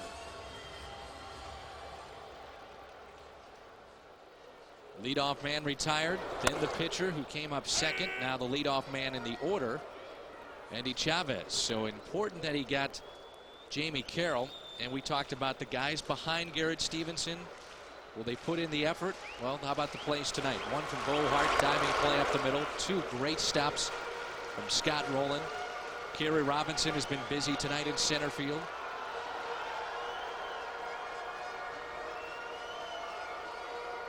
A 1-1 game, a count of 1-1. Into center, Robinson is there. And we head to the 9th. Paul Merrill, Pujols, Martinez coming up. It's 1-1 in Montreal. Cardinals baseball from Montreal on Fox Sports Net was brought to you by Budweiser, who salutes America's designated drivers. We all make a difference. Budweiser. Well pitched ball game on both sides. 4 hits allowed. by Garrett, Stephenson. Liván, Hernández, only 3 hits allowed. The last hit for the Cardinals, a double by Scott Rowland, which was back in the 7th. Rowland with 2 of the 3 hits. How about this? Both teams are going to lead off the 9th with their 2nd place hit. Palmeiro slices it into the seats. Orlando has lined out. He's flied to center and grounded out. 9th inning already in a 1-1 game. Pujols on deck, and then Tino Martinez. Both these teams fighting for positioning in the wild card race. Montreal 4 games out. Their only hope is the wild card. The Cardinals started 3 games out in the Central Division and 3.5 in the wild card race. Quickly 0-2 on Palmeiro. Fastball misses in, not by much.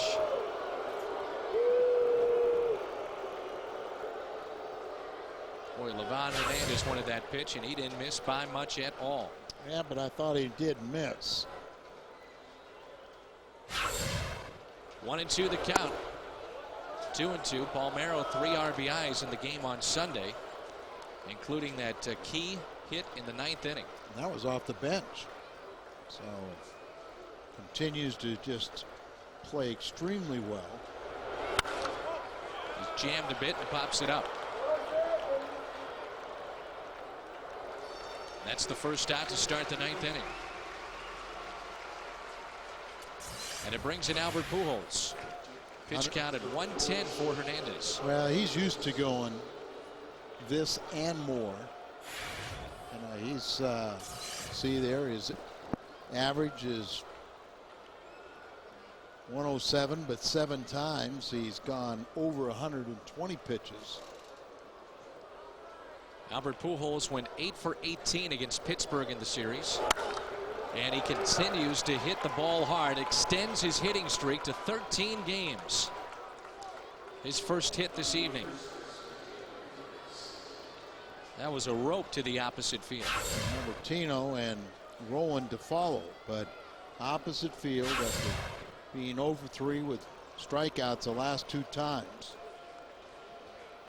During that 12-game hitting streak, it was 458 with 3 home runs. Now it's 13. Tino's got a 3-game hitting streak, and he's batted .538 during that time.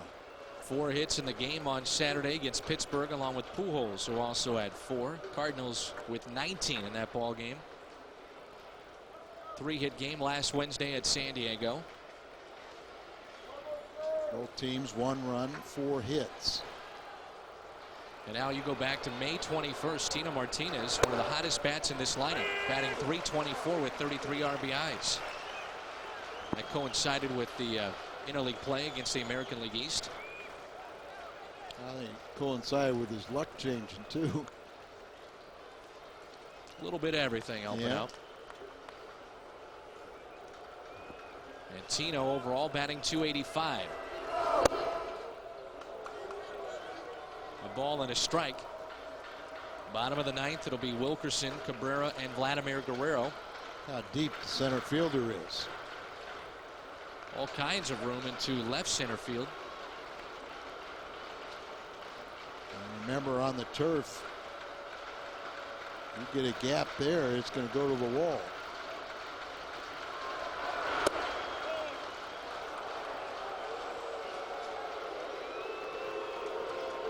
Liván's walked 1 man, and that was intentionally. And that's starting to get a little bit behind on batters. Dave Righetti, the pitching coach with the Giants, would always kid with Hernández about his pitch counts. Liván never wants to be taken out of a game. I mean, routinely, while pitching for the Cuban national team, he'd pitch 160, 170 pitches a game.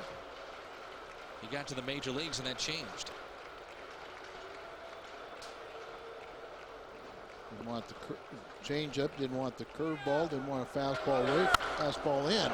Base hit to right field. Pujols is around second. The throw by Guerrero to third base is not in time. Aggressive base running by Pujols. It's 1st and 3rd with 1 out and a chance to take the lead And Scott Rowland stepping in. And they challenged Guerrero and it paid off. But look at Oquendo. One thing Jose Oquendo told me, though, he said Albert Pujols and Scott Rowland always want to go from first to third. But sometimes you got to remember your foot speed because you're challenging one of the most dangerous arms in the game. He's got a great one, and he comes up firing, and Albert wins. There you see pitch getting up a little bit, a sign of tiring just a bit. And Tino hammers it. He's got his 4-game hitting streak going. Scott Rowland's been the biggest offensive weapon for the Cardinals tonight. He's 2 for 3, including a home run and a double. And we need some more right here. Isringhausen is not up and throwing yet, and the pitch count for Stephenson is only at 88. And Rowland hits it high in the air, down the right field line. It is slicing and foul. Boy, what a win this would be if the Cardinals could get it. And a well-pitched ball game by Garrett Stephenson. That's one of the questions that Tony La Russa is facing. If he grabs the lead, do you stick with Garrett in that 9th inning, or do you go to your closer? Less than 2 outs. Scott Rowland has delivered in that run more times than not. Martinez with a base hit. Pujols a base hit in this 9th inning. Back-to-back hits. Rowland, a ball in the dirt and blocked by Brian Schneider.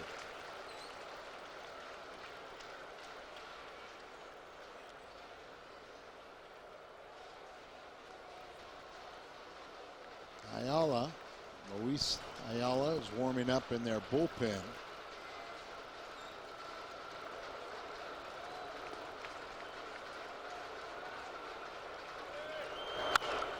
Rowland hits it foul and out of play.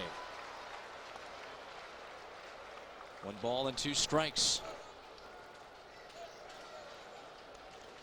Scott Rowland hits into many double plays, but he hits the ball hard, so that number of double plays he's hit into a little bit deceiving. Part of the equation for getting into a lot of double plays is hitting the ball hard on the ground. But it's not what he's going to do here. The 1-2 pitch really took something off it there. Dropped that arm angle down on, tried to come a little bit sidearm. New look on the breaking ball and almost threw it away. Astros have made a trade. They acquired right-handed pitcher Dan Miceli from the Yankees, a player to be named later, and cash considerations. Not a big difference maker there.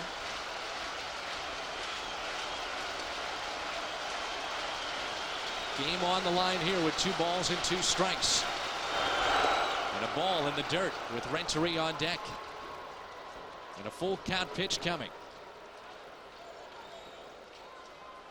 Well, how gutsy you want to be. 1 out. Start that runner. Start the runner. You want to be a manager in a pennant race? Atlanta, by the way, bottom of the 5th, leading their ball game 2-1 over Houston, with Russ Ortiz on the mound. This ball game in the 9th inning, 1-1 to score. A full count on Scott Rowland. 1st and 3rd. The runner was going, and the pitch is fouled back. Boy, that slow breaking ball that has gotten a lot of outs for him here tonight. And this time Scotty had a little adjustment, fouled it off. Watch him slow down enough and got a little piece of it. That's why you got to keep those hands back so they're always at the trigger spot. Not much of a crowd, but they are alive here at Olympic Stadium. Rowland, line drive into center, plenty deep.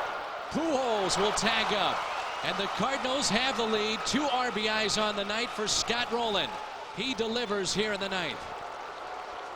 73 RBIs, and this is a big one. The Cardinals take a lead going to the at least to the 9th inning. Now Isringhausen out of the dugout, and he'll begin to get loose in that Cardinal bullpen. It is 2-1 St. Louis with 2 outs here in the top of the 9th. Down and in, and he just drops a bat head, hit it hard, and they were playing deep. Now add to it with 2 outs, and here's Renteria. Intentionally passed back in the 7th to get to Kerry Robinson. That move paid off for Frank Robinson. and the Montreal Expos at the time. Now you look ahead to the bottom of the ninth. Brad Wilkerson, Orlando Cabrera, and Vladimir Guerrero. Still have to go through Vladimir one more time. I'm not too sure. I want to take Garrett out of this game. 88 pitches in the way that he's throwing. You give him a chance to close it out. Edgar pops it up right side. That one probably will get out of play, and it will. Garrett Stephenson back in the rotation with the injured Matt Morris. One of the things is that a lot of closers today, they want to start innings rather than coming in with runners on base. But we'll have to wait and see what is he still just easing his throws.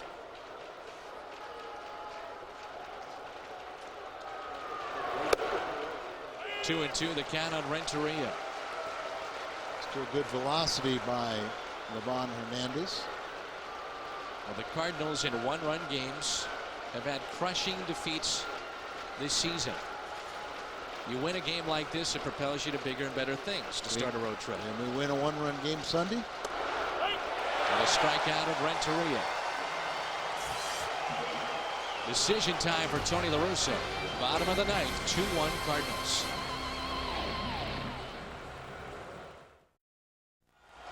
Garrett Stephenson, a chance for a complete game this evening. 2-1 St. Louis, bottom of the ninth. 2, 3, and 4 in the order for Montreal. Looming and ready to roll in that bullpen is Isringhausen. Look at those numbers for Garrett. Only 4 hits allowed. That's it. First man he'll see is Wilkerson. Garrett, for the better part of the game, has been ahead of just about every man he has seen in this lineup. Wilkerson is 0 for 3, and 2, 3, and 4 in the order have gone a combined 1 for 9. And it's 1 ball and 1 strike. Wilkerson is grounded out to first. He's flying to left and grounded out to Scott Rowland. A great play behind Garrett Stephenson. Last hit Garrett is allowed was back in the 5th inning. The 1-1 pitch. Ground ball. Bohart stays down. 1 away. Midwest Sports Report is coming up. Pat Paris is standing by. Coming up next on the Busch Light Midwest Sports Report, here from Jimmy Kennedy, who signed today with the Rams, a one-on-one with Tyoka Jackson, and catch up with Dre Bly, who's now playing for the Lions. All this and more immediately following the game. But now back to Dan and Al. Guys. Thank you, Pat. Looking forward to that. Here's the dangerous Orlando Cabrera with the dangerous Vladimir Guerrero on deck. Still have to get through Vladimir one more time. Cabrera takes a strike on the outside corner. Garrett Stephenson aggressive all night, ahead on the second man he faces here in the bottom of the ninth. What a story this is shaping up to be if he can win it. Well, I've got a lot of confidence in Garrett, and felt like, when he won 16 games a couple years ago, he was one of the most reliable guys. What a shot in the arm. If everybody starts believing in him again.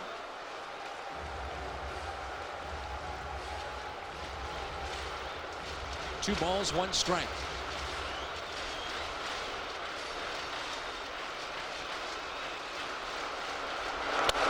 Line drive. Renteria is there, and there's 2 outs.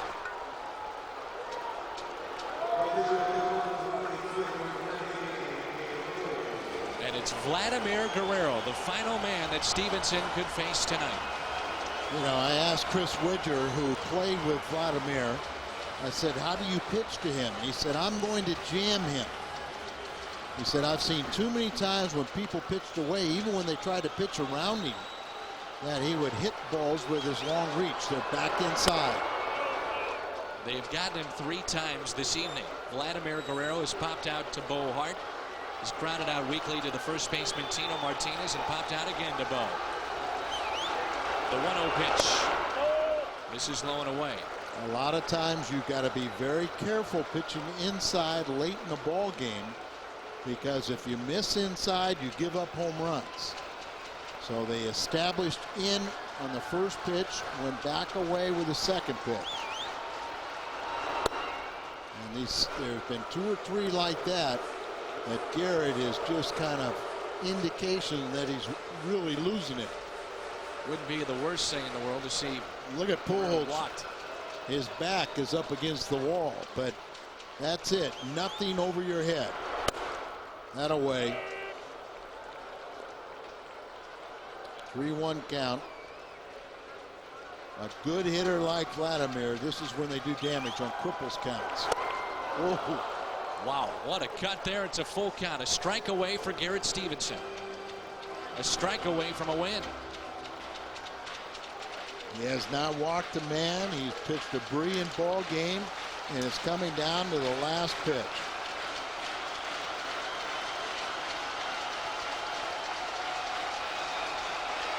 This is our Budweiser play of the game. The 3-2 pitch. Call, third strike. Stephenson, the complete game victory. 2-1 St. Louis. Called out on strikes is Guerrero. 0 for 4 on the night. And the Cardinals win it 2-1. What a performance tonight by Garrett Stephenson. You know what? That's the quickest way to get your teammates back in your good graces. And he just paints the outside corner on a 3-2 pitch. Tony holding his breath all the way, and he comes up with a pitch of the night. Garrett Stephenson, his 5th win, a complete game victory, back in the starting rotation. What a ball game for Al and our Bud Sports crew. I'm Dan McLaughlin. 2-1 the final. Midwest Sports Report comes your way now.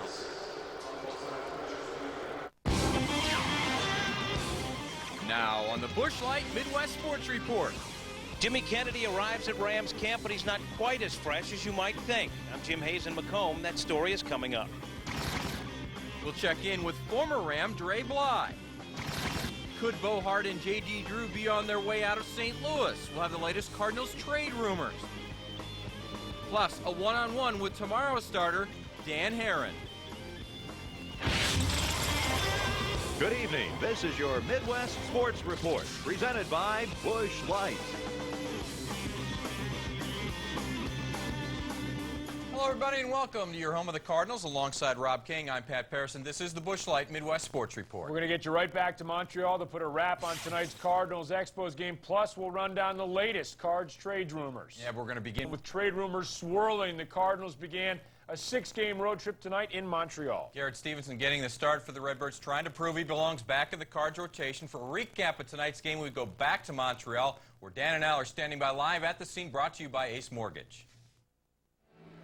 Welcome back to Montreal, and welcome back to our Ace Mortgage at the scene. Al Raboski, Dan McLaughlin. What a well-played ball game. 2-1 the final, and this is how baseball's supposed to be played. Guys pitching like this, and Garrett Stephenson gets the better of the Montreal Expos, the better of Liván Hernández, who pitched a whale of a ball game as well. But the Cardinals win it, and it comes down to the final at-bat.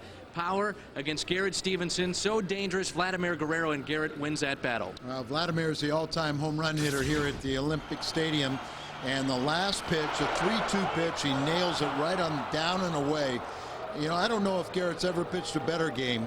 If he has, it missed slightly, but he answered the call. He gets the Cardinals started on a road trip where they really need to pick up as many wins as possible. And for him, back in the rotation after the injury to Matt Morris, he was banished to the bullpen, sent a message over the weekend, and comes back out and gets the complete game victory this evening, 2-1. Defense behind him, spectacular. Scott Rowland, a big night, home run and the RBI sac fly at the end of the game, and just very much an all-around team effort in this ball game. Yeah, anniversary of Scott Rowland joining the ball club a year ago. You know, he came over in the trade. What will Walt Jocketty do before the trading deadline this year? Well, it'll be Dan Herron going for the St. Louis Cardinals tomorrow, and for the most part, he's pitched very well, hasn't he, Al? He's pitched very well, and of course, a lot of people want him. Well, yeah, they do, and I can see why. Danny Herron will go tomorrow. We'll have the pregame show at 5:30. For Al, I'm Dan. We send it back to the Midwest Sports Report. Thanks, guys. On to the trade rumors now. The Cards have been rumored to have interest in Pirates right-hander Jeff Suppan, and Suppan undoubtedly piqued that interest with yesterday's complete game shutout win over the Redbirds at Busch Stadium. The Orlando Sun-Sentinel is reporting that the Cards, Pirates, and Marlins are talking about a 3-team trade that would send Suppan to the Cards. As part of the return, the Marlins would get J.D. Drew. Florida's hot play has them back in the wild card chase, and the Sun-Sentinel reports that the Marlins' interest in Rondell White of San Diego and Reggie Sanders of the Pirates has been put on the back burner as they pursue Drew. Cardinals' strongest bargaining chip as the trade deadline approaches. And yet another Florida newspaper, the Palm Beach Post, is reporting that the Marlins and Cardinals have been discussing a deal that would send Drew to Florida. In return, the Cards would get all-star second baseman Luis Castillo and a starting pitcher. Castillo's a pretty good number 2 hitter, batting .314 so far this season with 28 runs batted in. Besides Drew, the Cardinals would also have to part with rookie sensation Bo Hart. He'd take Castillo's spot at second base in Florida. It's the Marlins, though, who seem to be shying away from this trade. They don't want to give up any starting pitchers because they're in the thick of the wild card race, as Rob mentioned.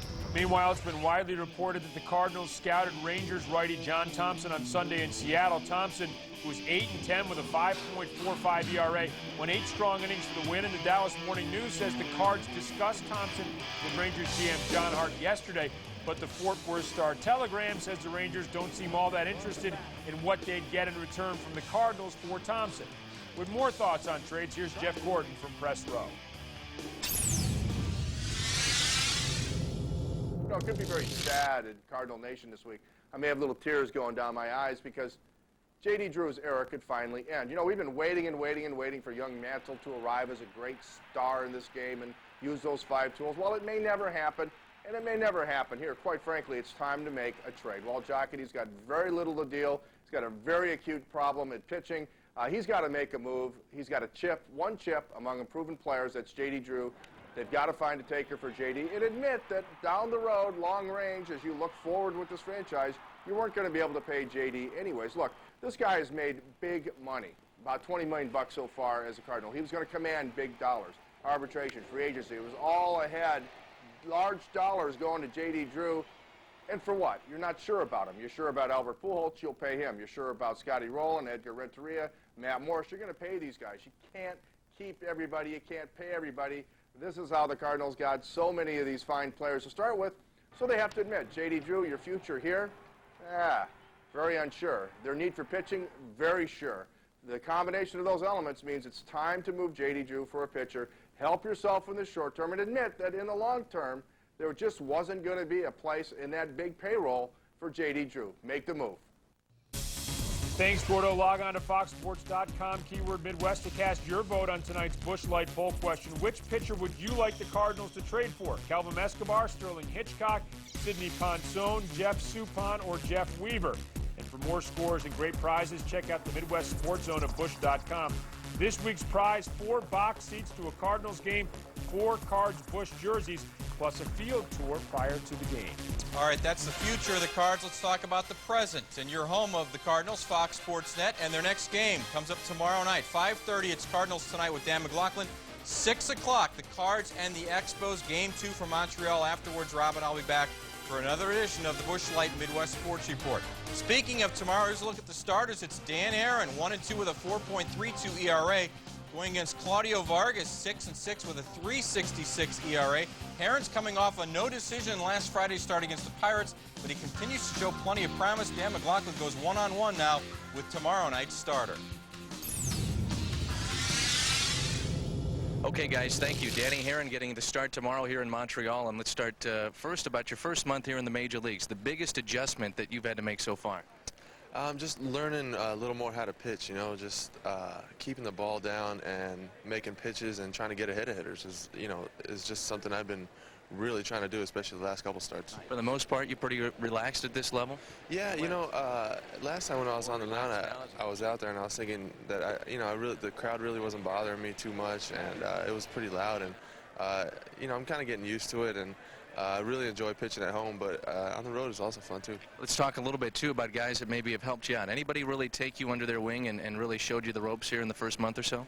Well, Matheny really does a great job back there, and he's always, giving me advice and stuff, and really taught me a lot about how to pitch, even though, he's a catcher or whatever. And, pitching, Izzy and Klein really helped me out, and they, take me out even off the field. They just kind of show me around and just kind of show me the ropes a little bit. How about Montreal and facing this lineup? And not many people see it because they're not on television that much, but this is pretty good, and it's led by Vladimir Guerrero.